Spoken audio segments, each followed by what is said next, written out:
poder nuevamente estar con ustedes y poder tener este tiempo que creo en el Señor va a ser de gran provecho, amén, para la edificación de cada uno de nosotros. La meta realmente que tiene el Señor es que todos podamos ser edificados, ¿ok?, en su verdad, que podamos ir creciendo de una manera constante, continua, eficaz, ¿ok?, en todo lo que es su vida, su naturaleza, su justicia, en cada uno de nuestros corazones. Bueno, la conferencia está titulada, como ya saben, La obra de Dios en el corazón, ¿ok?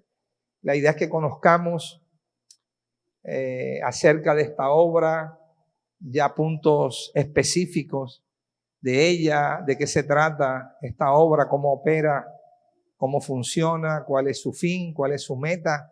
Y en la medida que se vayan desarrollando las conferencias, pues vamos llegando a donde queremos llegar. Así es que damos inicio a ella, esta nueva dinámica. Me parece que realmente es muy valorable siempre cuando hay una interacción, ¿okay?, de nosotros como miembros del cuerpo. Creo que resulta muy enriquecedor, ¿ok? Esa es la idea. De hecho, la edificación, dice la Escritura, que es mutua, ¿ok? Y si es mutua es porque hay interacción. Si es que cada vez que tenemos la oportunidad de poder estar reunidos, de poder estar congregados, como dijo el apóstol Pablo, como iglesia, cuando os reunís como iglesia, entonces tenemos una excelente oportunidad para ver, para oír, para dar y para recibir de la realidad de Cristo que cada uno de nosotros está experimentando en su corazón. ¿Okay? Entonces, entrando en materia, vamos a hablar acerca de la obra de Dios en el corazón. Y te invito a que vayas conmigo al libro de Génesis. ¿Okay? El libro de Génesis es conocido como el libro de los principios o el libro de los orígenes. ¿Okay? De hecho, eso es lo que significa Génesis, principio u origen. Este libro contiene realmente un modelo, ¿ok? Contiene un testimonio precisamente de lo que nosotros vamos a hablar, de esta obra de Dios, ¿ok? Se nos narra en el primer capítulo de este libro el proceso creativo del Señor, capítulo 1, capítulo 2, y en lo que usted ha leído se da cuenta que esa obra inicia con una manifestación muy especial, y es que el Señor anuncia o declara ahí en Génesis capítulo 1, el versículo número 3, y dice: y dijo Dios sea la luz, y fue la luz. ¿Ok? Esa luz, si usted observa y presta atención, se da cuenta que no es la luz del sol. ¿Ok? Porque digamos a esta altura de la narrativa, todavía el sol no ha sido creado. ¿Ok? Pero Dios dijo sea la luz, o manifiéstese la luz, y dice que la luz fue que manifestada. Luego, pues, a través de un recorrido de las escrituras y de los escritos apostólicos que hoy tenemos, nos damos cuenta que esa luz realmente es Cristo mismo. ¿Ok? Si llegamos a Génesis capítulo 8, a Juan capítulo 8, usted va a identificar que el Señor declaró y dijo: yo soy la luz del mundo. El que me sigue no andará en tinieblas, sino que tendrá la luz de la vida. ¿Ok? En la primera epístola del apóstol Juan también se narra exactamente lo mismo. Capítulo número 1, por allá versículo 5, dice, Dios es luz y no hay ningunas tinieblas en él. ¿Okay? Por tanto, cuando Dios expone aquí en Génesis capítulo 1, sea la luz, y la luz fue manifestada, y en esa manifestación se produjo a partir del verso 4 lo siguiente, y vio Dios que la luz era buena, y separó Dios la luz de las tinieblas, ¿ok? Y llamó Dios a la luz día, ¿ya? Y a las tinieblas llamó noche, y fue la tarde y la mañana un día. Entonces Dios a esa luz que fue manifestada la llamó como día, y a las tinieblas llamó noche. Y hubo una separación entre la luz y las tinieblas, o entre el día y la noche. Ahora, todo lo que está escrito aquí en este libro, sobre todo los 3 primeros capítulos, como les decía al principio, expone o anuncia en tipo de sombra, en tipo de figura, ¿okay? Elementos que se usan a lo largo del Antiguo Testamento, donde se marcan o se identifican elementos naturales, pero que tienen un trasfondo espiritual, o que tienen una representación espiritual, o que tienen un mensaje espiritual. Basado en eso, entonces, podemos decir que la primera vez que la palabra día aparece en la Escritura es con relación ¿a qué? A luz. ¿Okay? La primera vez que la palabra día aparece en la Escritura es con relación a luz. Quiere decir que cuando Dios piensa en día, va mucho más allá de 24 horas. ¿Okay? Para el hombre natural, cuando uno piensa en día, lo que está pensando es en un tiempo cronos, ¿okay? 24 horas. Hoy es un día, hoy es 11 de marzo. ¿Okay? Eso es para nosotros un día, para el hombre natural. Pero cuando Dios piensa en día, está yendo mucho más allá. Cuando Dios piensa en día, Dios está pensando en luz. ¿Ok? Por eso Pablo, cuando escribe la epístola a los tesalonicenses, se expone y dice, ustedes son hijos del día, son hijos de la luz. ¿Ok? No está hablando de cosas naturales o terrenales, sino de una realidad que espiritual. Esto se los establezco como introducción para identificar que precisamente el mensaje que Dios manda en estos primeros capítulos de Génesis es un mensaje que tiene un trasfondo espiritual. ¿Okay? Dios empieza a exponer una colección de sombras, de figuras, de cuadros dentro de la creación, pero que su propósito está detrás de todo eso en una realidad espiritual.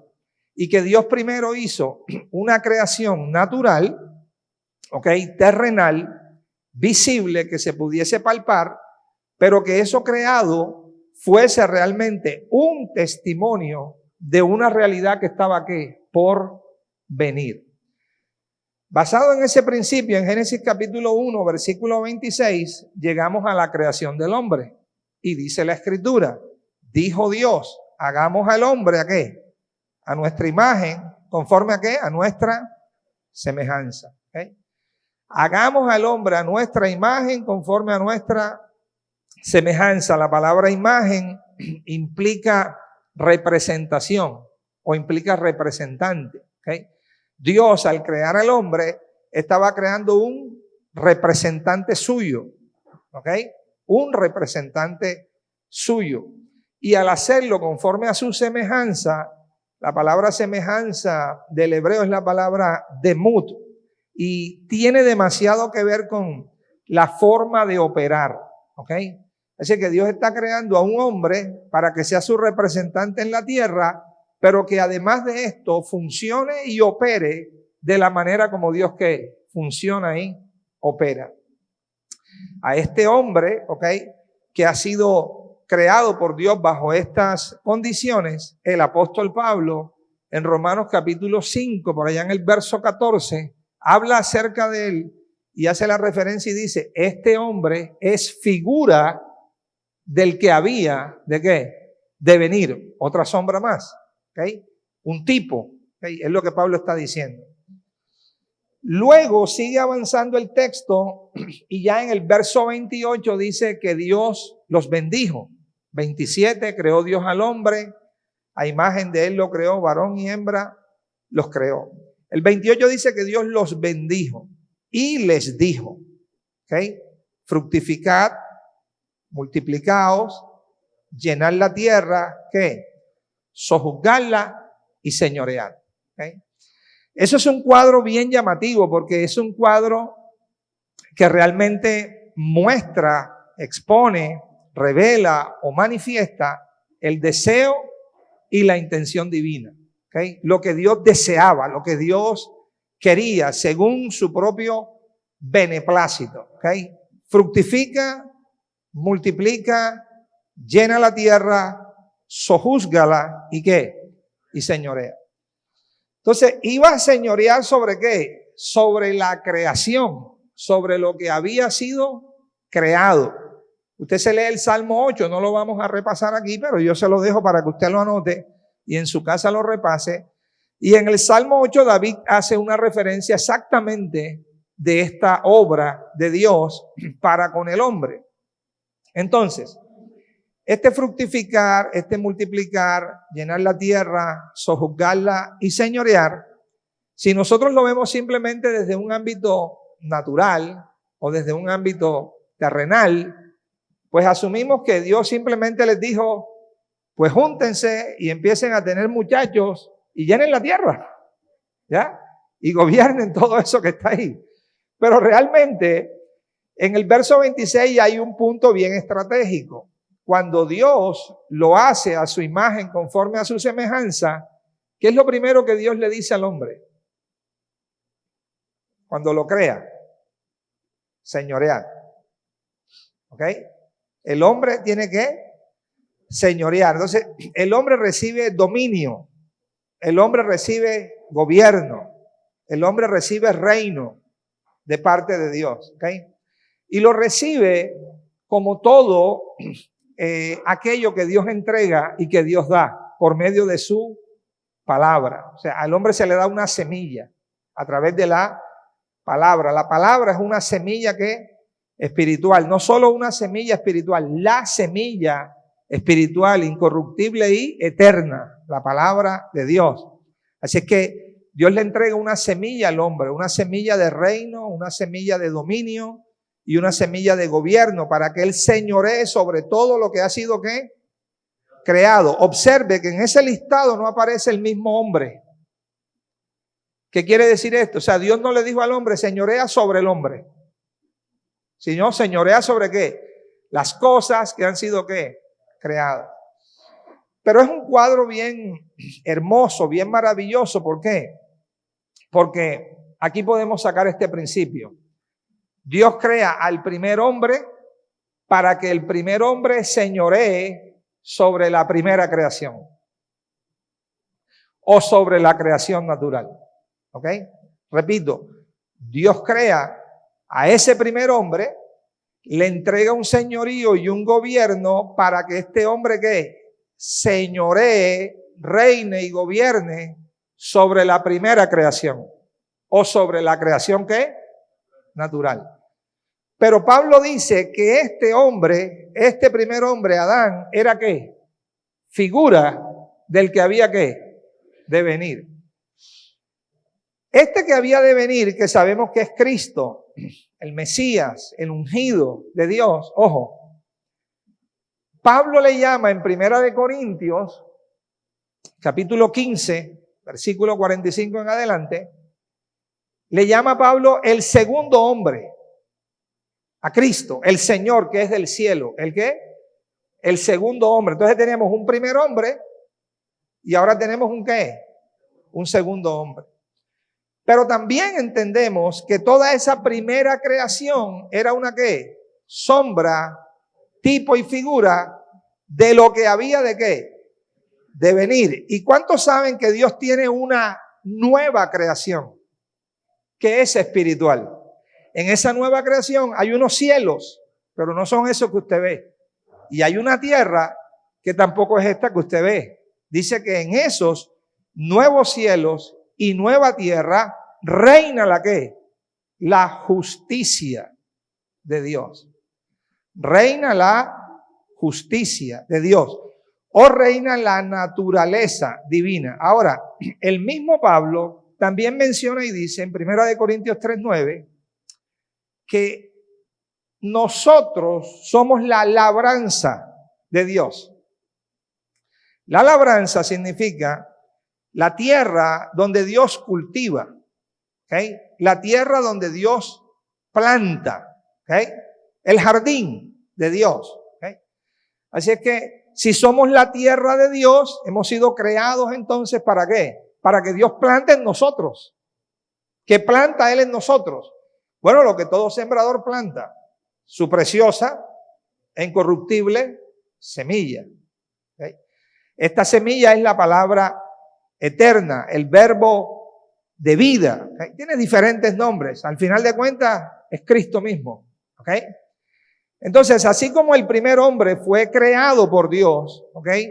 Para que Él señoreara y reinara sobre la primera creación o la creación natural, así el segundo hombre viene a manifestación también para reinar y gobernar sobre la nueva creación. Y de esa nueva creación, usted y yo somos parte. ¿Okay? Eso es parte del diseño, eso es parte del propósito, de lo que Dios identifica. Ahora, el Señor tiene esto en mente, aún antes que algo hubiese sido creado. Él lo tiene hecho, lo tiene ya planificado, está acepto en Él, no le pidió pues permiso a nadie, ni le solicitó a alguno a ver si alguien opinaba o no opinaba. No, eso nació solo ¿de quién? De Dios, su propósito eterno, según su beneplácito. Él hizo un diseño en sí mismo. Dice que este propósito fue hecho en Cristo Jesús. Y parte de este propósito es el que está revelado en estos primeros capítulos que ya hemos visto en Génesis. ¿Okay? Haciendo un repaso ahí a grosso modo. Si seguimos el relato bíblico, nos vamos a dar cuenta que este hombre sale, por así decirlo, de este propósito eterno, ¿ok? Porque viola el mandato que Dios le había dado, el mandato que Dios le había entregado, ¿ok? Entonces, este hombre queda desconectado de esa realidad espiritual. ¿Okay? El hombre queda desconectado de la realidad espiritual, pero la realidad espiritual sigue intacta. ¿Okay? El hombre se desconecta del propósito, pero el propósito sigue ¿qué? Intacto. El propósito no lo cambia ni lo altera absolutamente nadie.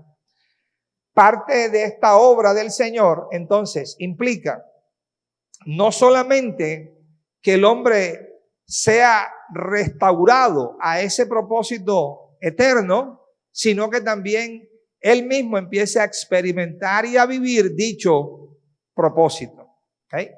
Una cosa es ser restaurado a ese propósito y otra cosa es empezar a ¿qué? A vivir y a experimentar dicho propósito. Todo esto, a grosso modo, tiene que ver con la obra de Dios en nosotros, con la obra de Dios en el corazón. Esta obra del Señor tiene un inicio, esta obra del Señor tiene un comienzo, pero también tiene un progreso, también tiene un desarrollo y también tiene una plenitud. ¿Ok? Entonces tenemos inicio, comienzo, progreso, desarrollo y también tenemos ¿qué? Plenitud. El punto es que dentro de ese plan que está corriendo, ahora tenemos un hombre desconectado del propósito. Y en los tipos y sombras, ¿cómo lo vemos? El hombre es echado del huerto de Edén. ¿Okay? Es sacado de allí. ¿Okay? Sale, se desconecta y hay puntos que son simples, sencillos, pero sumamente interesantes. Capítulo 2 de Génesis, el hombre es puesto en el huerto de Edén para que lo labre y para que lo guarde. ¿Okay? Dos palabras, labrar y guardar. El significado de Génesis, según el estudio de los teólogos que han hecho, han llegado a la conclusión que Génesis tiene una conexión, ¿ok?, con una realidad. Esta realidad tiene que ver con un momento específico, tiene que ver con una marca o territorio, tiene que ver con la presencia de Dios, tiene que ver con el deleite de ese hombre y tiene que ver con una puerta que se abre. Entonces, el significado que se le ha dado a Edén o al jardín de Edén implicaba que era una marca o un territorio por un momento específico donde el hombre se encontrara, que la presencia de Dios era una puerta abierta al deleite de este hombre. ¿Ok? Repito, era una marca o territorio en un momento específico donde la presencia de Dios era la puerta abierta a su deleite. El hombre encontraba placer, el hombre encontraba dicha y el hombre encontraba deleite única y exclusivamente en la presencia de Dios. Fuera de esta presencia no había eso. Pero en todo Edén eso era real. Por eso donde quiera que el hombre estaba disfrutando ¿de qué? De ese placer y de esa dicha, porque estaba disfrutando de la presencia de Dios.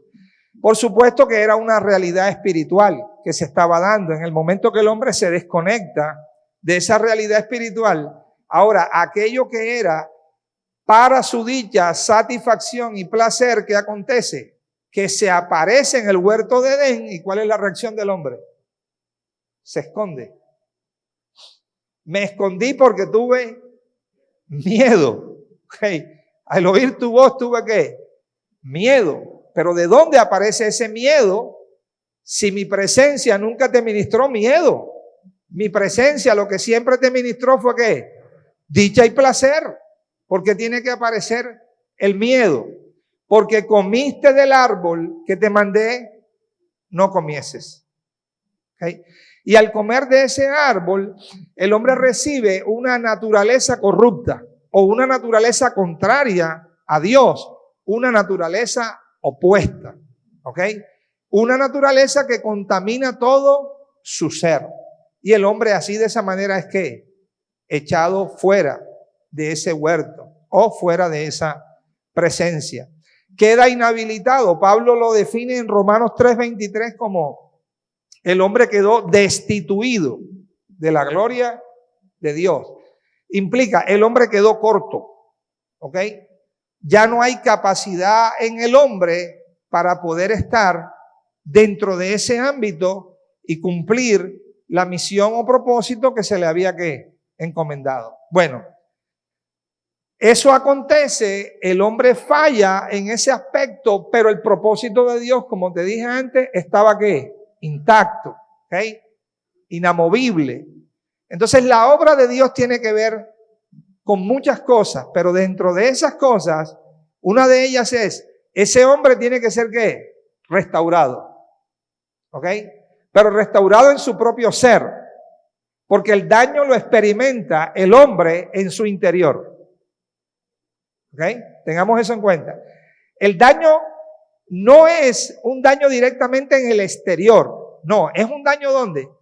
En el interior con consecuencias en el exterior. Pero su daño es interno. Y como su daño es interno, entonces su restauración o el propósito de redención para él, primeramente es ¿qué? Interno. Porque el problema se tiene que arreglar donde está el problema.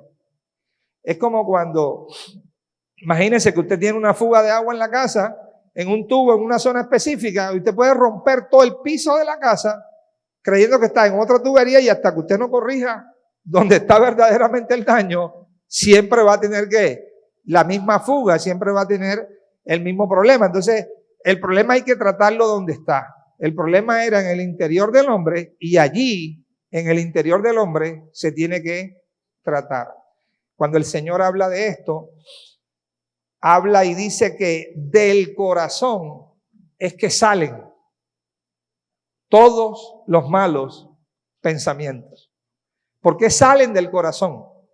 Por algo muy simple, porque allí es donde están. Allí es donde está una naturaleza que tiene que ser crucificada o una naturaleza que tiene que ser desgastada. ¿Okay? Para que otra naturaleza se levante, para que otra naturaleza brote, para que otra naturaleza crezca en ese corazón. ¿Okay? Todo eso, en términos generales, es lo que tiene que ver o lo que implica esta gran obra de Dios. No es una obra humana, el hombre no está en capacidad de hacerla, de desarrollarla, ni los que son los mejores maestros del planeta tienen la capacidad para llevarla a cabo. Es una obra propia del Señor y es una obra propia de su Espíritu. Así es que, para seguir avanzando, tenemos la primera pregunta. ¿Ok? ¿La van a colocar acá? ¿Se coloca acá? ¿Sí? Ok. Entonces estén atentos para que consideremos esa primera pregunta.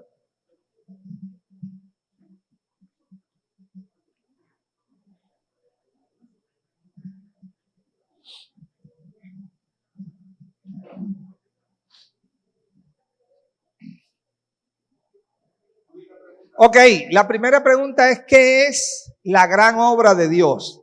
¿Qué es la gran obra de Dios?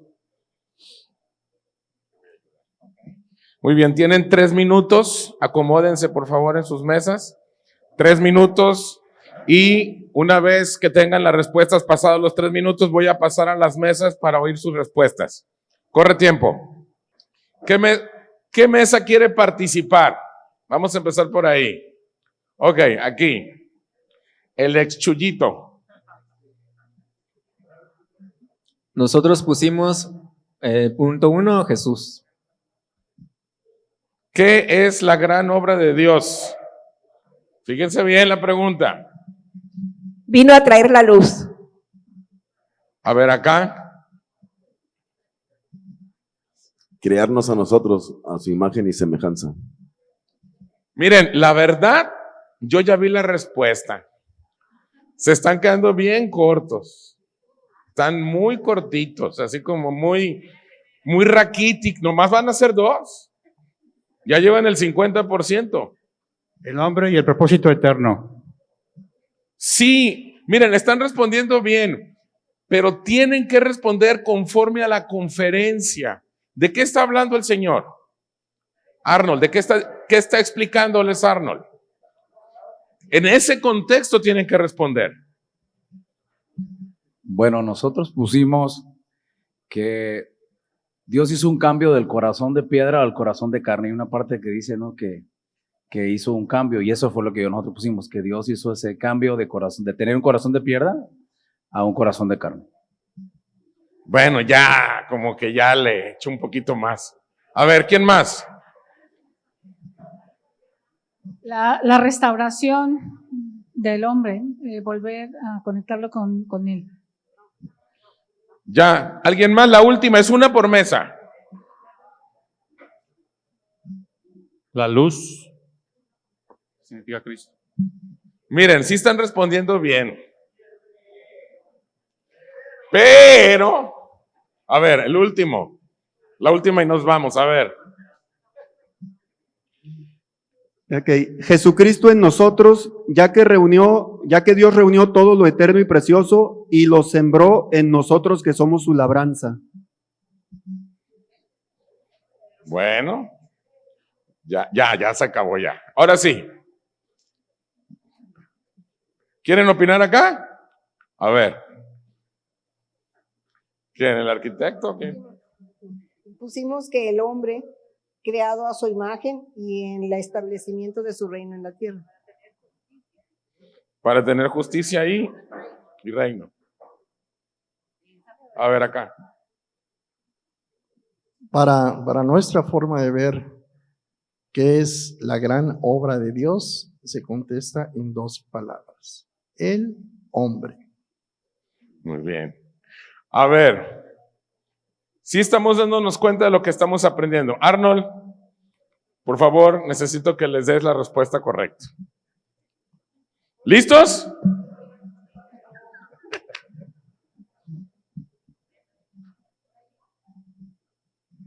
Bueno, la gran obra de Dios realmente es el operar divino. Quiero que se lo repita el que está al lado suyo. Diga, el operar divino por medio del Espíritu en el interior del hombre. El operar divino, ¿ok?, por medio del Espíritu en el interior del hombre. Ojo, esta obra tiene dos partes, es como una moneda con sus dos caras. Esa obra divina, por medio de su Espíritu en el interior del hombre, va a desgastar y a crucificar en el hombre una naturaleza que es contraria a él. ¿Ok? Una naturaleza que es contraria a él. Recuerde que eso está ahí, eso tiene que ser resuelto. ¿Ok? Pero también, por otro lado, va a producir, ¿ok?, por otro lado, va a producir su propia imagen en ese hombre. ¿Qué fue lo que el hombre perdió? Esa imagen. ¿Okay? Ahora Dios va a producir esa imagen en el hombre, llegando a ser el cuerpo de su vida y de su manifestación gloriosa en toda la creación. ¿Ok? Otra vez. ¿Qué es la gran obra de Dios? Es el operar divino por medio de su Espíritu en el interior del hombre, desgastando y eliminando en todo lo que no es de Dios y produciendo su propia imagen en él, llegando a ser el cuerpo de su vida y de su manifestación gloriosa en toda ¿qué? La creación. Esto usted lo encuentra en diferentes expresiones, palabras que el Señor dijo, que los apóstoles dijeron. Escucha expresiones como es necesario que Él crezca y que yo mengüe. Esa es parte de esa obra divina. ¿Se acuerda de expresiones como el que quiera ganar su vida la perderá y el que pierda su vida por causa de mí que la hallará? La gran obra de Dios tiene que ver con que hay algo en nosotros que no fue puesto por Dios, pero que lo adquirimos, pero que no fue puesto por Él, que no viene de Dios, que no hace parte de Él, que no es su origen, ¿ok? Es algo que es contrario a Él. Esa es la explicación de por qué el mundo está como está, y de por qué el hombre está como está, y de por qué la sociedad está como está. ¿Por qué? Porque hay algo en el hombre que está obrando, que está operando, que lo domina, ¿ok?, que es inherente a su naturaleza humana, ¿ok?, que está en él, y que si eso no es resuelto en el hombre, sigue tal cual como está. ¿Ok? Pero la obra no solamente es desgastar y eliminar eso, como dice ahí, sino también producir Dios su propia naturaleza en ese hombre. Producir su propia imagen en ese hombre. ¿Ok? Formando un cuerpo que es la que, la iglesia, y ese cuerpo que es la iglesia, observe, cuerpo. Todo cuerpo tiene una vida. Cuando el cuerpo pierde la vida, el cuerpo deja de ser. ¿Ok? Entonces, ese cuerpo es el cuerpo de Cristo, la iglesia. ¿Qué vida tiene ese cuerpo? Cristo. Cristo es la vida de ese cuerpo. Pero el cuerpo también a nosotros, poniendo la figura, nos sirve para ¿qué? Expresar, manifestar. El cuerpo es un medio de expresión. Es un medio de expresión ¿de qué? De su voluntad. ¿Ok? Su voluntad usted la expresa por medio de ¿qué? Del cuerpo. Si es el cuerpo de Cristo, tiene que estar gobernado por la voluntad ¿de qué? De Cristo. Y entonces esa expresión de su propia ¿qué? Voluntad, de su propio deseo. Por ejemplo, alguien dijo, que lo escuché, algún grupo dijo, la gran obra de Dios es Jesús, ¿cierto? Pero si yo digo la gran obra de Dios es Jesús, o sea, entendamos, la obra es algo que Dios hace. Jesús no puede ser hecho. Es eterno. Es el Hijo, no puede ser eterno. ¿Okay? Es como la luz. La luz no puede ser creada.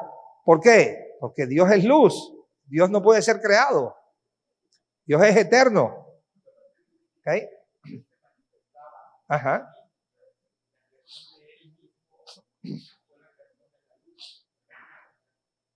O la manifestación, o la manifestación de la luz, claro. Ajá.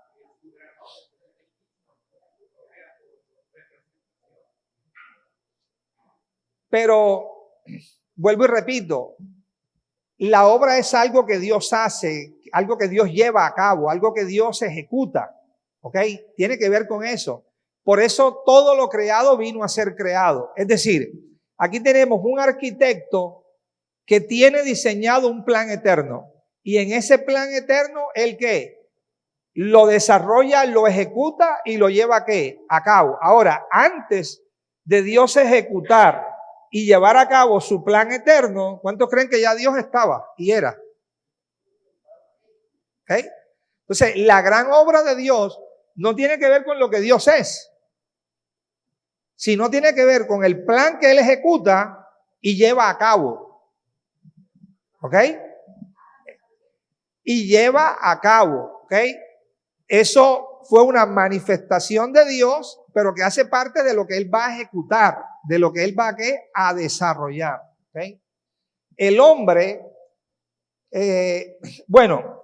digamos que desde hace mucho tiempo se tiene la idea, y que en ese aspecto no está mal, el hecho de decir que el hombre es lo más grande dentro del proceso creativo. ¿Ok?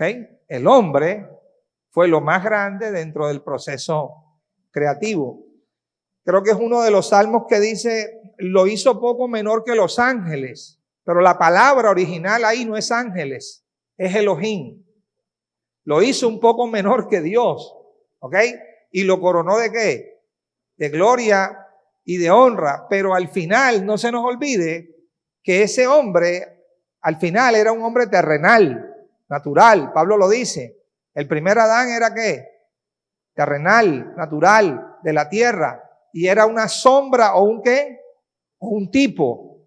La obra de Dios va mucho más allá de una sombra o un tipo. ¿Okay? Es lo que Dios quiere formar, lo que Dios tenía en su corazón desde el principio. ¿Okay? Ahora, que el hombre hace parte de esa gran obra, claro que sí. Claro que sí. ¿Okay? Y que tiene que ver precisamente con eso, con una restauración y redención interna que este hombre experimenta, pero que digámoslo así, esta restauración y redención interna implica limpieza o purificación, pero el hecho, le doy un ejemplo, que usted tome un vaso y lo limpie y lo purifique, usted lo limpia y lo purifica, pero el vaso queda vacío, limpio, pero ¿qué? Pero vacío. Ahora, eso que está limpio y vacío hay que llenarlo. ¿Ok? Hay que llenarlo. Entonces eso habla, esa llenura de santificación y de glorificación también. ¿Ok? Por eso aparece la iglesia en el escenario. Lo que Dios quiere hacer, lo que Dios quiere desarrollar. Leamos Romanos 11, 33 al 34, por favor. Romanos 11, 33 al 34.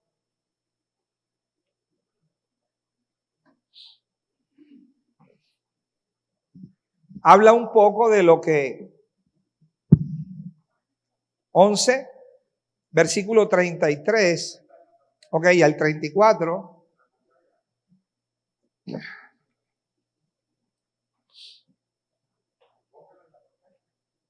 Si lo pueden colocar en pantalla, por favor. Aquí vamos avanzando. Dice, oh profundidad de las riquezas, de la sabiduría y de la ciencia de Dios. Cuán insondables son sus juicios e inescrutables sus caminos. Porque ¿quién entendió la mente del Señor? ¿Ok? ¿O quién fue su consejero? O sea, ¿quién le dio a Dios un consejo? Siguiente. Ok, bueno. Ese versículo quería traérselos para que ustedes pudiesen identificar y pudiesen ver que esta gran obra, que este propósito sale exclusivamente ¿de quién? De Dios. ¿Okay? Viene de su propio corazón y expresa su propio deseo. Ahora, antes del Señor manifestar, y lo vamos a estar viendo a través de las conferencias, esta obra realmente hecha, su ejecución, la plenitud de ella como tal. Dios lo que hizo es que a través de todo el proceso creativo y ya después que creó y todo el desenvolvimiento y trato o las administraciones de Dios con el hombre, lo que se muestran son sombras, tipos y figuras a lo largo de todo el Antiguo Testamento de esta gran obra. Ese versículo que vemos ahí, Salmo 19:1, dice, los cielos cuentan ¿qué? La gloria de Dios, pero los cielos fueron creados. ¿Ok? Los cielos fueron creados. Génesis 1:1, Dios creó los cielos y ¿qué? La tierra. Por eso la Escritura dice que Dios habita la eternidad. ¿Ok? Cuando no había cielo, ya Dios habitaba ¿qué? La eternidad. Entonces Dios creó los cielos y creó ¿qué? La tierra. ¿Ok? Los cielos son su trono y la tierra el estrado ¿qué? De sus pies. Pero esos cielos y esa tierra natural que nosotros vemos, ¿qué hacen? Contar la gloria de ¿qué? De Dios. Salmo 139:14. Vamos a ir, si me ayudan ahí por favor rapidito, Salmo 139:14.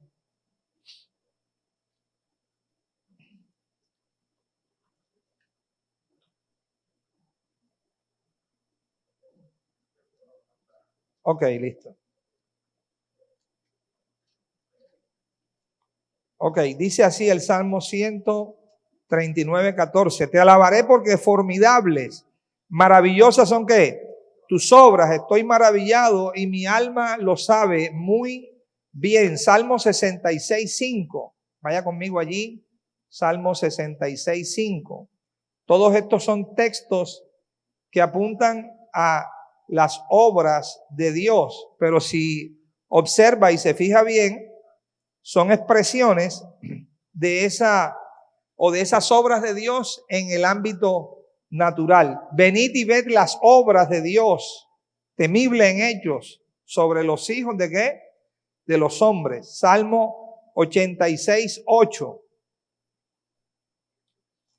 Salmo 86, versículo 8. Oh Señor, ninguno hay como tú entre los dioses, ni obras que igualen tus obras. Salmo 104:24. En otras palabras, todos estos son hechos registrados de las obras que Dios ha hecho en medio y con los hijos de los hombres.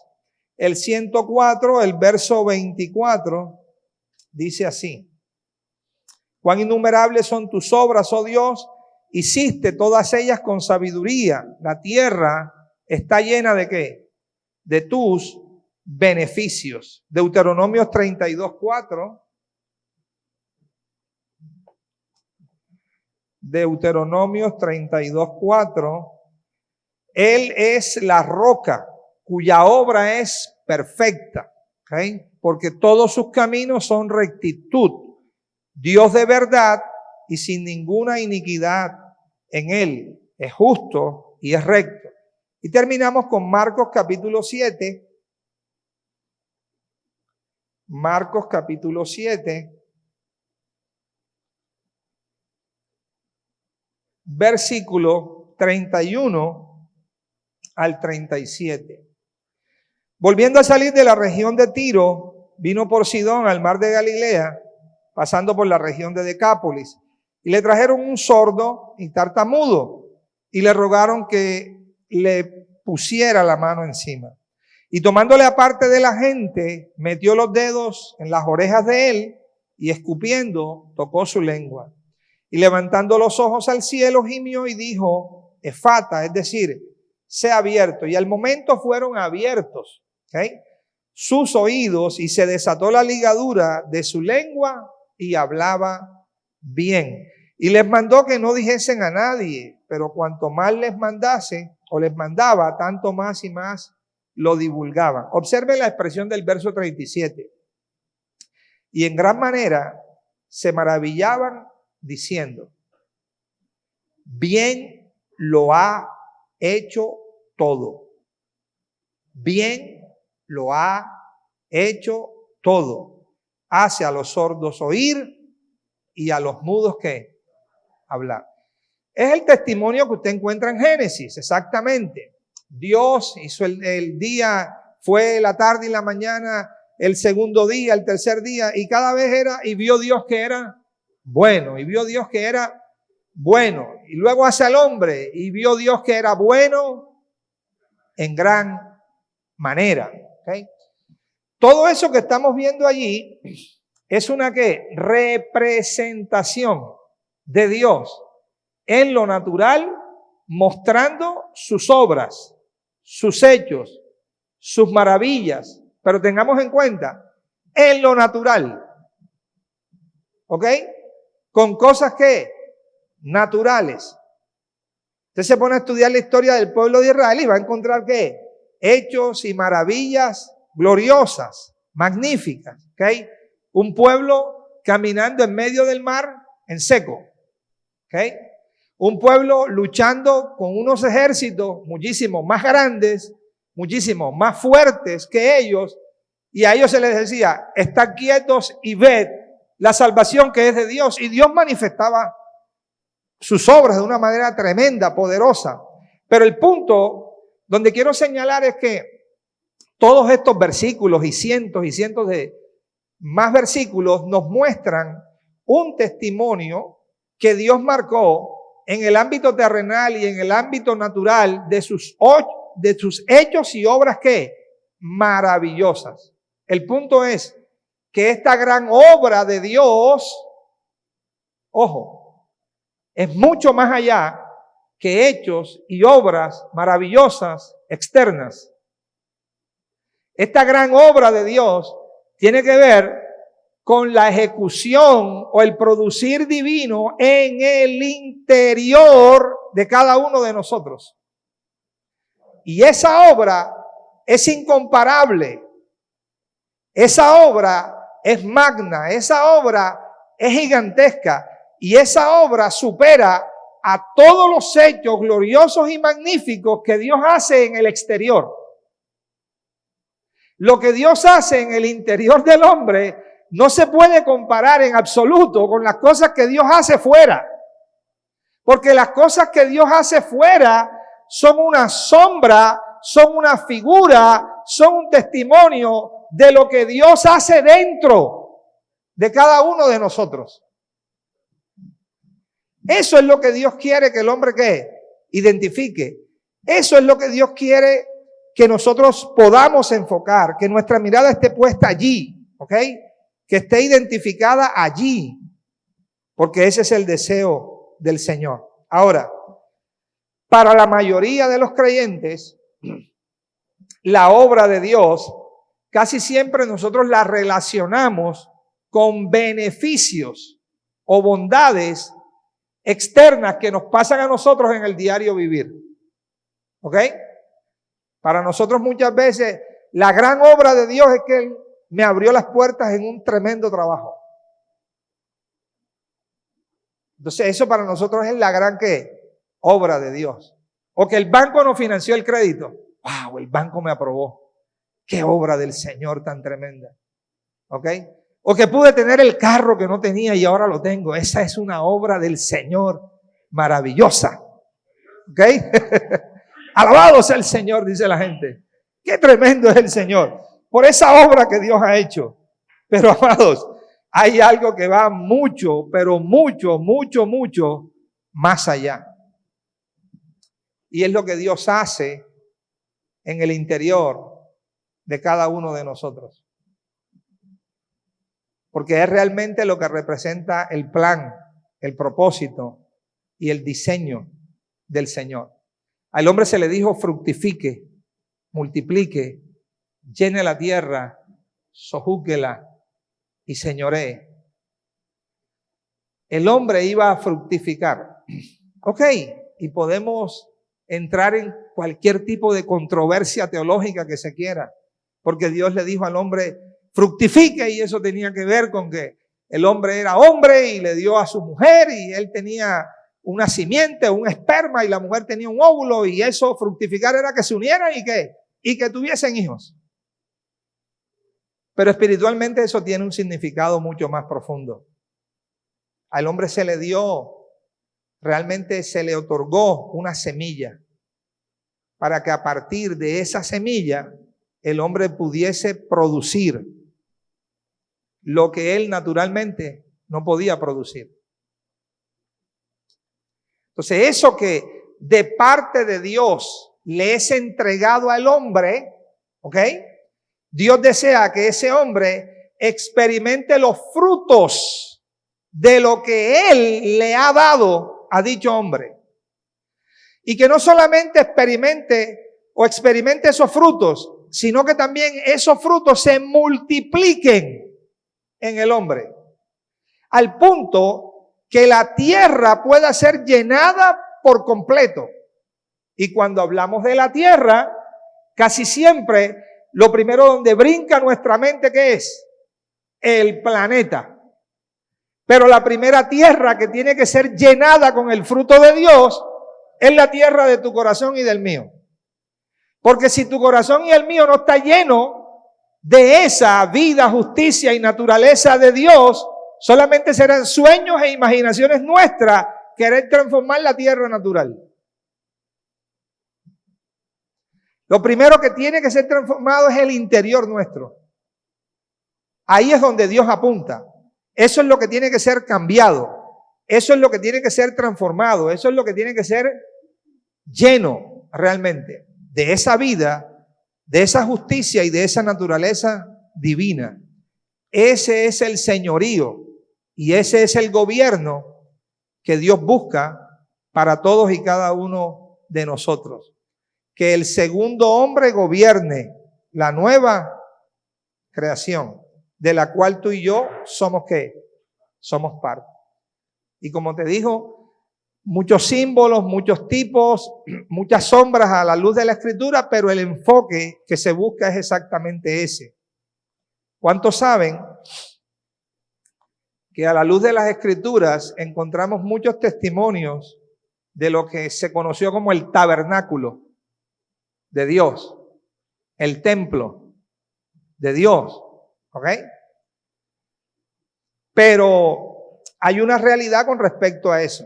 ¿Ok? Toda aquella historia del tabernáculo que la vemos contenida en el Pentateuco, ahora hay un escritor a los hebreos que dice, pero estando ya presente Cristo, sumo sacerdote de los bienes presentes. La palabra se traduce como venidero. La palabra adecuada, correcta, es presentes. Sumo sacerdote de los bienes que presentes. La ley tenía la sombra de los bienes venideros. ¿Okay? ¿Por qué tenía la sombra de los bienes venideros? Porque no tenía la sustancia de esos bienes que era Cristo. La ley era un testimonio de Cristo. Pero al estar presente aquel que es la sustancia, están presentes los bienes con él. Porque todos los bienes de Dios simplemente fluyen y proceden del bien de Dios. El bien de Dios no es algo. El bien de Dios es Cristo. No es algo, es Cristo. La bendición de Dios no son cosas.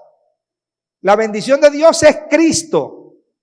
La bendición de Dios es la que enriquece y no añade tristeza ¿qué?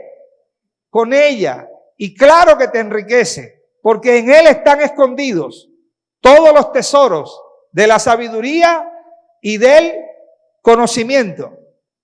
Él es el bien de Dios. Él es el que verdaderamente te enriquece. Por tanto, eso es lo que el Señor desea, eso es lo que el Señor busca. Que nosotros seamos edificados y seamos formados y construidos como precisamente aquella sombra y tipo y figura lo mostraban. Entonces vuelvo al punto. Ese escritor de Hebreos dice, pero estando ya presente Cristo, sumo sacerdote ¿de qué? De los bienes presentes, por el más amplio y más perfecto tabernáculo,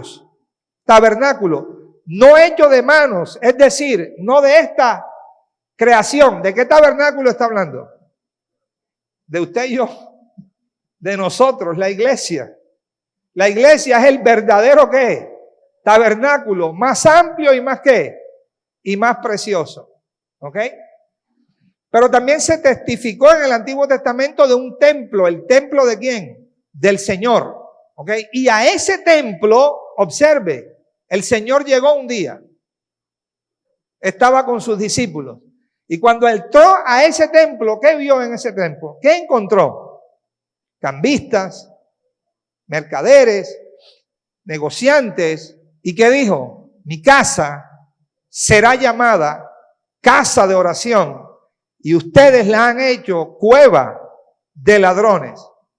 Hizo un látigo de cuerdas y lo sacó ¿a quién? A todos de allí. Literal dice, lo sacó a todos. Pregunta, si lo sacó a todos, ¿quién quedó en el templo? Si lo sacó a todos, ¿quedó qué? Él en el templo. Hoy, en este pacto nuevo y vivo, ¿quién es el templo de Dios? ¿Y qué obra tiene que hacer Él en nosotros? Espiritualmente hablando, entiéndalo, sacar a todos esos cambistas y mercaderes que tenemos en nuestro corazón, limpiar todo y Él tiene que reinar ahí. De eso trata la gran obra de Dios. ¿De qué? De formar a Cristo en nuestros corazones. Hay muchos creyentes hoy en día que el enfoque que tienen es transformar y afectar de una manera positiva, por supuesto, las naciones. No tengo problema con eso, pero siempre me gusta hacer hincapié y sentar la base y decir, lo primero que tiene que ser transformado eres tú y soy yo. Nadie que no está transformado es capaz de transformar. ¿Ok? Mas sin embargo, cuando esa experiencia, cuando esa obra llega a ser real en cada uno de nosotros, entonces hay una expresión y hay una manifestación de forma natural de eso que está creciendo en nuestro corazón. Cuando una mujer se embaraza, usted no tiene que estar orando todos los días para que el bebé crezca dentro de ella. El bebé crece. Tampoco tiene que pagar mandas ni penitencias, ni 40 días de ayuno para que mi mujer pueda parir. Cuando ese muchacho alcance la estatura necesaria y el desarrollo necesario, va a parir, va a salir. Nada lo va a poder detener. ¿Ok? ¿Sabe qué pasa cuando las nubes se llenan de agua? Sobre la tierra la derraman. ¿Cuál es el principio? Cuando algo llega a ser real y verdadero en el interior, tiene una manifestación natural en el exterior. Por eso, el enfoque del Señor es producir un verdadero cambio sustancial. ¿Dónde? En el interior nuestro. Porque una vez se produzca ese verdadero cambio sustancial en el interior nuestro, ¿qué va a acontecer? Va a haber una manifestación o expresión de manera natural para con todos los hombres de la vida, justicia, gloria, poder, sabiduría, inteligencia, entendimiento, misericordia, bondad, fe, paciencia, benignidad del Señor por medio de su cuerpo. ¿De forma qué? Natural. De forma natural. Que es lo que Dios desea. Que es lo que Dios quiere. Y así ha sido profetizado a la luz de la Escritura. Isaías dijo en su capítulo 2, al final de los tiempos, Dios va a levantar su monte. Y ese monte va a ser cabeza de todos los montes. Y de ese monte va a brotar la ley de Dios, la justicia de Dios, la sabiduría de Dios. Ese monte es el único monte espiritual que existe. Se llama la iglesia del Señor. El cuerpo de Cristo, el templo de su vida. ¿Okay? El tabernáculo nuevo y vivo. la habitación divina que Dios ha escogido para habitar en ella para siempre. Eso es lo que el Señor desea, eso es lo que el Señor quiere. Segunda pregunta, mis amados, ¿cuál es la meta de esta obra divina? ¿Cuál es la meta, el fin de esta obra divina?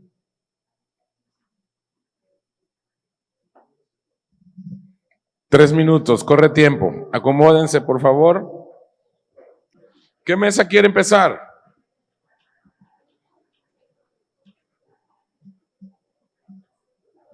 ¿Alguna mesa que no haya participado? A ver, vamos con esta mesa.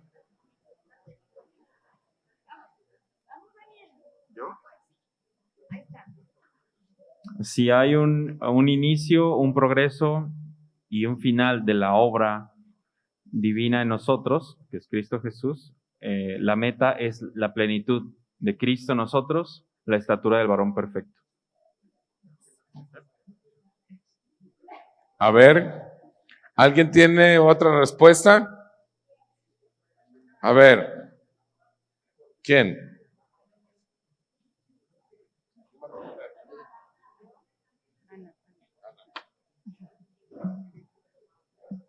Que nuestro corazón sea transformado.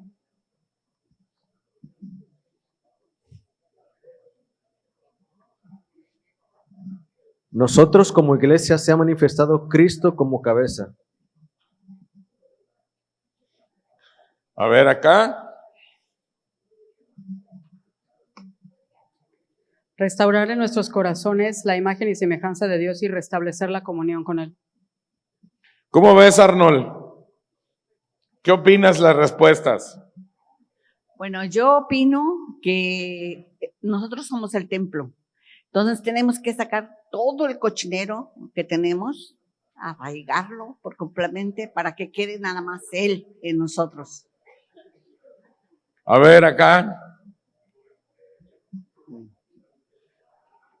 ¿Cuál es la meta de esta obra divina? Que la preciosa semilla de Dios crezca y llene todo nuestro interior para que se manifieste en el exterior de manera corporativa como iglesia y corresponda a la estatura de Cristo.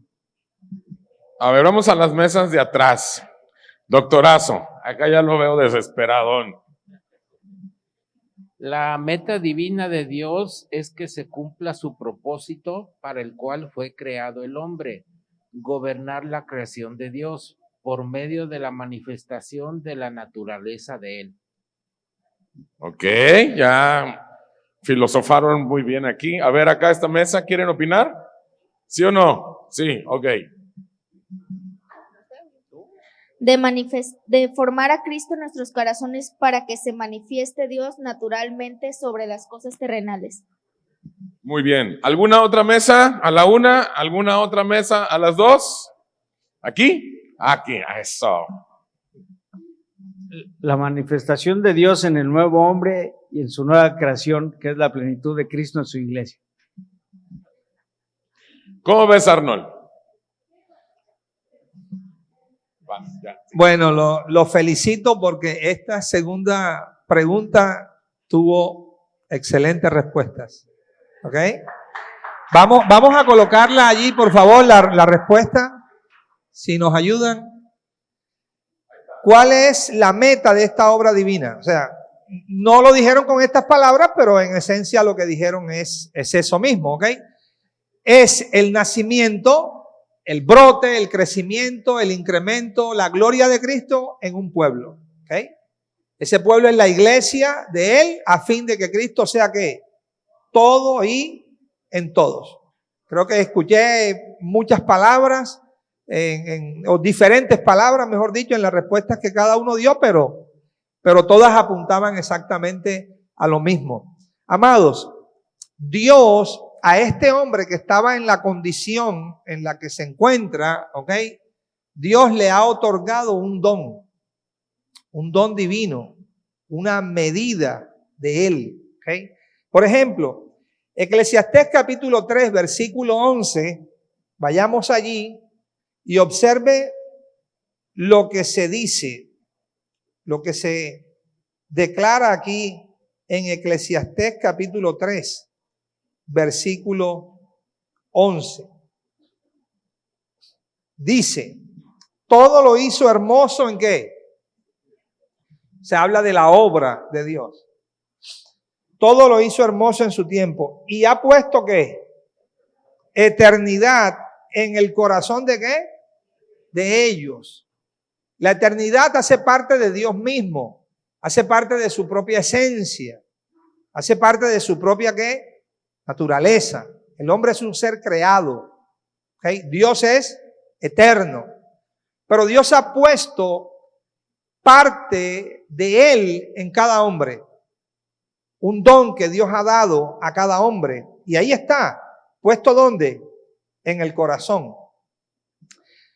Para hacerlo con un ejemplo.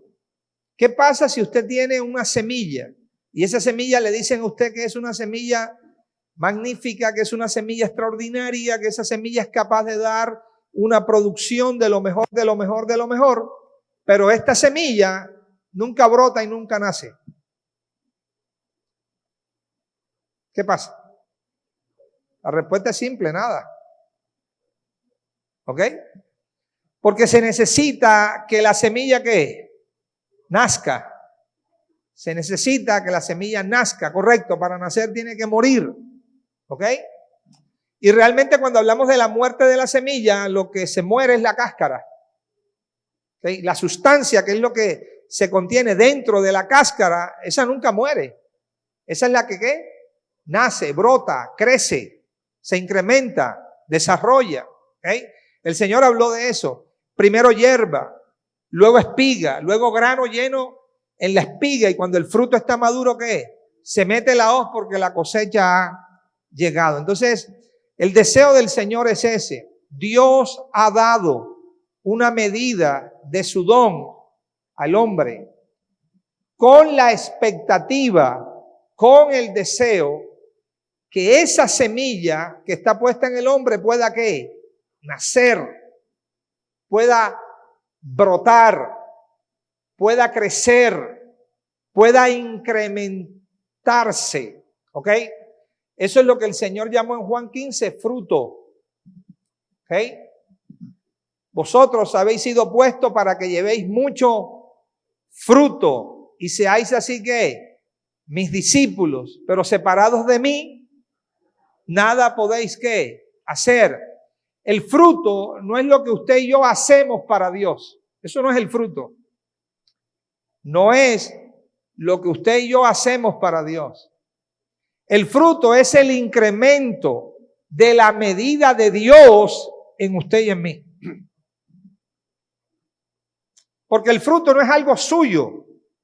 El fruto no es un incremento de una naturaleza suya, que es propia suya, no. El fruto es el incremento de la naturaleza de Dios en usted. Entonces, ese don nos ha sido dado para que el hombre pueda realmente experimentarlo en el corazón. Y que ¿qué? Que nazca, que brote, que crezca y que se incremente. Y el hombre empiece a participar de la naturaleza divina, de la justicia divina. El Señor hizo una declaración en Juan 17. Vamos a mirarla ahí, verso 20 y verso 21.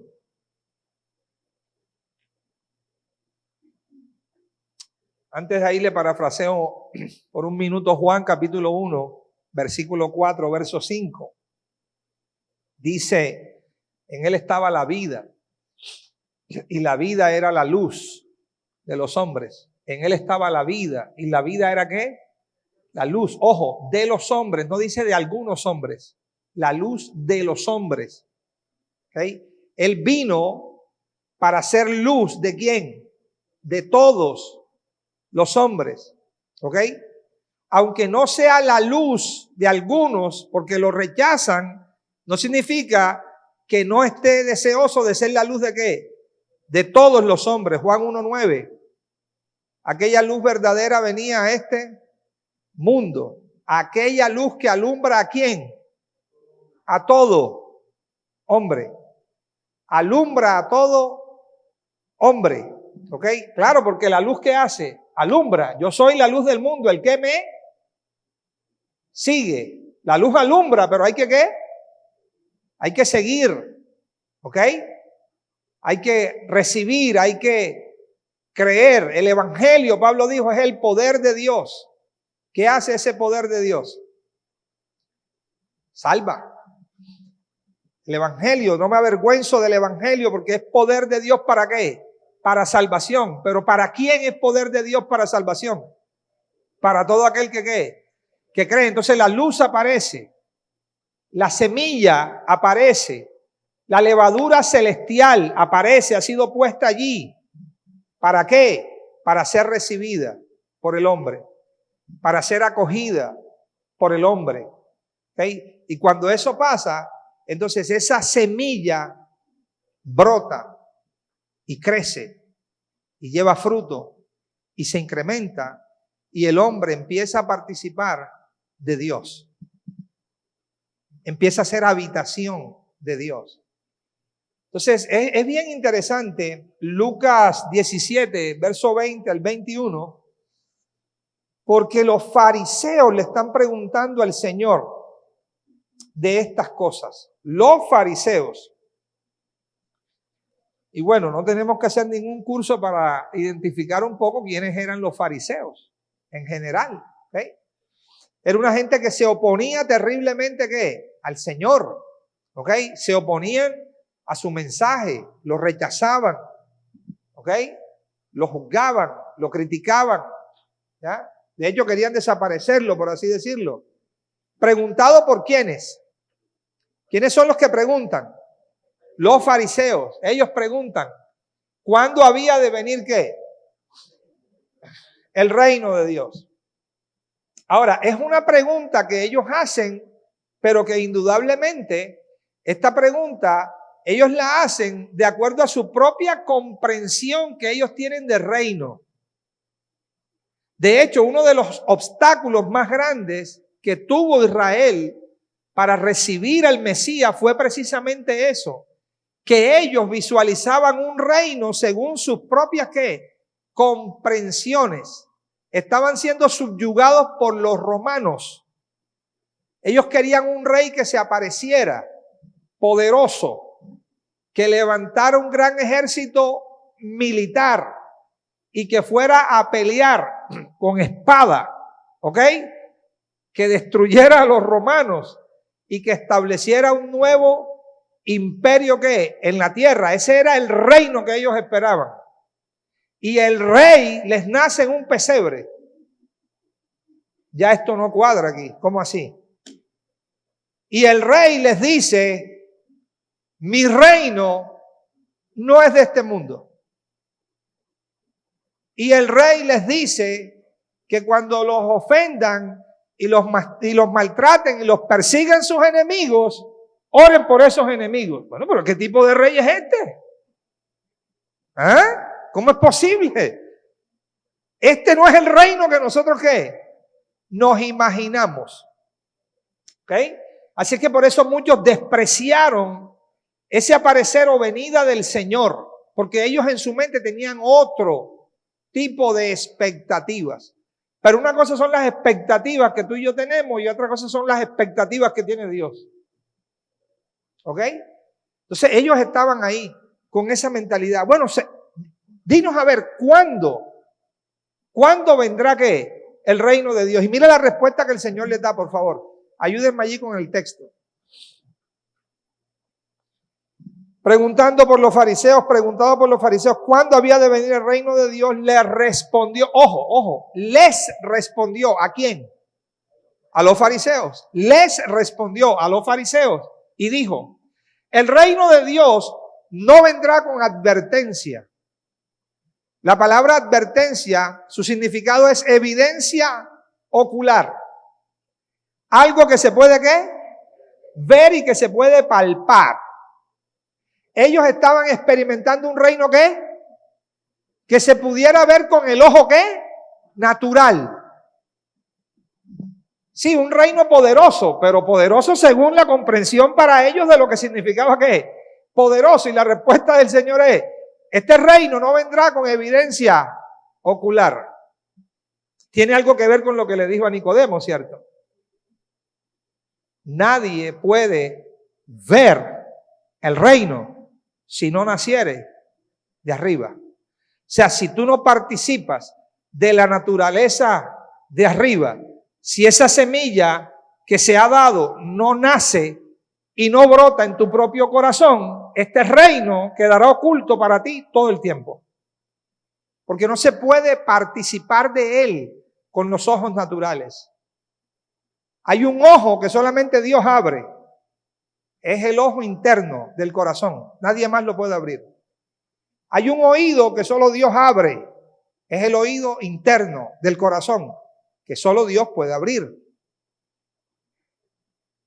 Hay un tacto que solamente Dios puede activar y no es el de tocar naturalmente. Es el que dice Pablo en los Hechos. Dice, busquen a Dios y en alguna manera, palpando, puedan hallarle, porque ciertamente no está lejos de cada uno de vosotros. No es este palpar. Dios es espíritu. Lo que quiero decirles es que hay un oído, hay una vista, hay un tacto, hay un olfato que no se experimenta con esta nariz, porque para Dios somos grato olor de Cristo en los que se salvan. Pero en los que se pierden el mismo olor es olor de muerte para muerte y olor de vida para los que creen. O sea, hay unos sentidos que tienen que ser ¿qué? Despertados por el Espíritu. Como cuando lo envió a Pablo a los gentiles. Ve y abre sus ojos. No estos ojos, los ojos del interior.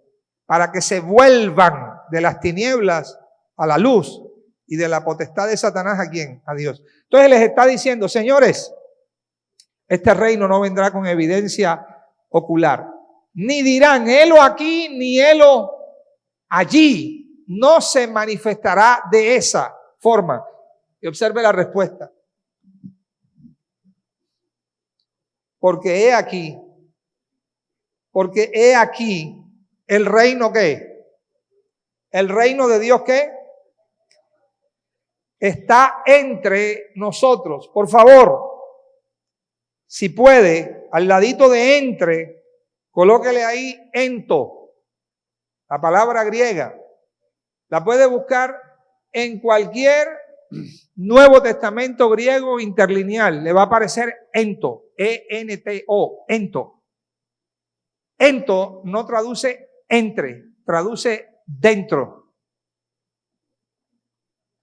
Lo que el Señor les estaba diciendo a ellos es, el reino de Dios está dentro de vosotros. No lo busquen afuera, porque no está afuera. Búsquenlo dentro. Está dentro de vosotros. La pregunta es, ¿cómo está? Como una semilla oculta en misterio, que tiene que ser ¿qué? Revelada, que tiene que ser descubierta, que tiene que ¿qué? Que brotar y crecer. Y aunque les dijo a ellos, el reino de Dios está dentro de ustedes, a ellos nunca les dijo, a vuestro Padre le ha placido daros el reino. Eso se lo dijo a los discípulos. La razón, porque aunque el reino estaba en ellos como una semilla, sin brotar y sin nacer, nunca experimentaron ese brote ni ese nacimiento. Porque ¿cuál fue la identidad y el sello de los fariseos? Rechazo, rechazo, rechazo y rechazo al Señor, a su palabra y a su verdad. Y cuando se rechaza esta luz, cuando se rechaza este aparecer de Cristo, ¿dónde? En el interior del corazón, no se puede llegar ¿a qué? A experimentar el brote, crecimiento, incremento de esta vida divina en nosotros. Así es que, amados, esta es la meta del Señor. Ya seguiremos el día de mañana desarrollándolo un poquito más, pero esa es la meta del Señor, que su semilla incorruptible, eterna, pueda realmente brotar, crecer, incrementarse en cada uno de nosotros, para que lleguemos a ser realmente hechos a su propia imagen. Termino con estos textos. Se hablan o se menciona de manera distinta, diferente, pero al final todos enfocan lo mismo. Pablo dijo en Gálatas 4:19, hijitos míos, por quienes vuelvo a sufrir dolores de parto, ¿hasta que qué? Hasta que Cristo sea formado en vosotros. Romanos 8:29, a los que antes conoció, a estos también los predestinó. ¿Para qué? ¿Para qué Dios nos predestinó? Para que fuésemos hechos conformes a la imagen de su Hijo. Segunda de Corintios 3:18. De manera que todos nosotros mirando a cara descubierta, cara sin velo, ni esta cara ni un velo externo, la cara interna del corazón, donde el velo interno tiene que ser quitado, roto, mirando a cara descubierta, como en un ¿qué? Espejo, la gloria del Señor. Usted esta noche, antes de venir aquí, antes de salir de su casa, ¿dónde se vio? ¿Y qué imagen reflejó el espejo? ¿Cuál imagen reflejó el espejo cuando usted se acercó? ¿La suya? ¿No puede reflejar otra? ¿O qué tal que usted en la noche, ahora que vaya a la casa, se mire al espejo y vea otra imagen? ¿Quién lo agarra? Pues si usted se ve al espejo, ¿qué imagen le refleja el espejo? La suya. Principio. Esa figura significa que el espejo solo refleja la sustancia que está delante de él. Esa es la figura que Pablo está usando. El espejo solo refleja la imagen que está delante de él. Ojo, nosotros todos mirando a cara descubierta, como, te pone la figura, como en un espejo, ¿la qué? La gloria del Señor. Y a veces decimos, claro, porque yo me miro al espejo y yo soy la gloria.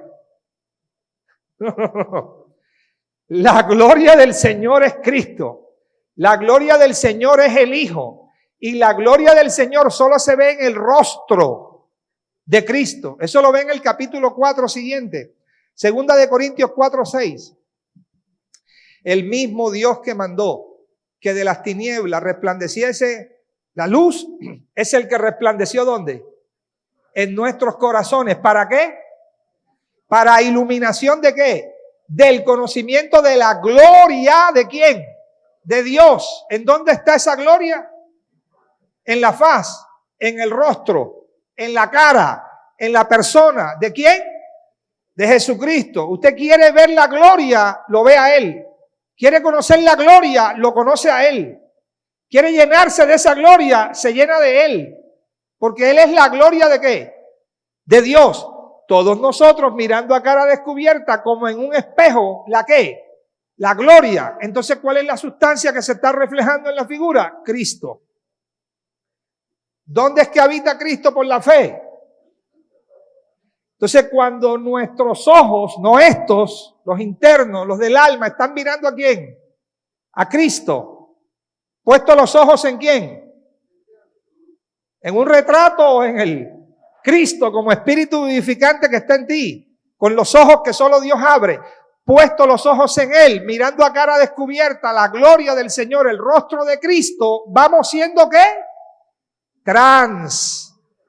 Transformados de gloria en gloria, como a la misma imagen por el Espíritu del Señor. Esa es la obra de Dios. Ahora, los efectos, los beneficios, las manifestaciones que esa obra trae, no se le puede poner absolutamente ningún límite. Dios puede hacer absolutamente todo lo que Él desea y le plazca por medio de su cuerpo, llamado la iglesia, el cuerpo de su vida y el cuerpo de su manifestación. Amén, amados. Bueno, un abrazo para todos. Feliz descanso y nos vemos mañana. Amén.